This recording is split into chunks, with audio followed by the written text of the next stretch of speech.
ஒரு பெரிய காட்டுல ஒரு ஆமையும் நரியும் நண்பர்களா இருந்தாங்க. அந்த ஆமைக்கு அதோட கனமான ஓட்ட பிடிக்கல.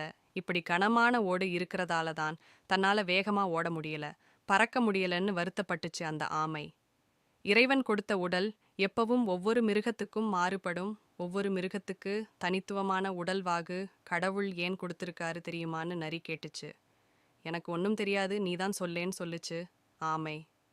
உடனே நரி சொல்லுச்சு, ஒவ்வொரு மிருகத்தோட வாழ்விடத்தை பொறுத்து இயற்கை கிட்ட இருந்தும் ஒவ்வொரு மிருகத்துக்கும் பொதுவா ஏற்படுற ஆபத்துகள் கிட்ட இருந்து காப்பாத்திக்கிடவும் அந்தந்த மிருகங்களுக்கு தேவையான உடல் அமைப்பை கொடுத்திருக்காரு.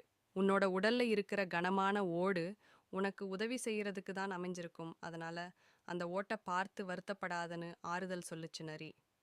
இதை கேட்ட பிறகும் ஆமைக்கு திருப்தி இல்ல. அப்பத்தான் ஒரு வேடன் அந்த நரியை தன்னோட வில்லுல குறி வச்சிருக்கிறத பார்த்துச்சு ஆமை. உடனே அந்த நரிக்கு பாதுகாப்பா குறுக்க வந்து நின்னுகிடுச்சு ஆமை. வேட்டைக்காரன் விட்ட அம்பு ஆமையோட முதுகுல பட்டு கீழே விழுந்துருச்சு.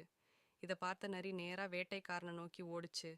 நரி தன்னை நோக்கி வர்றத பார்த்த வேடன் அங்கிருந்து ஓடிட்டான். இப்ப பார்த்தியா, உன்னோட கனமான ஓடுதான் உன்னையும் என்னையும் காப்பாத்துச்சு. இதே நேரம் உன்னோட ஓடு இல்லனா வேடன் விட்ட அம்பு உன்னை கொன்னுருக்கும். இனிமே உன்னோட உடம்ப பத்தி யோசிக்காம நல்லபடியா வாழ்க்கைய நடதுன்னு சொல்லுச்சு நரி. நரி சொன்னது எல்லாம் உண்மைன்னு புரிஞ்சுகிட்ட ஆமை அதுக்கப்புறமா நல்லபடியா வாழ்ந்துச்சு. Please like, share and subscribe our channel friends.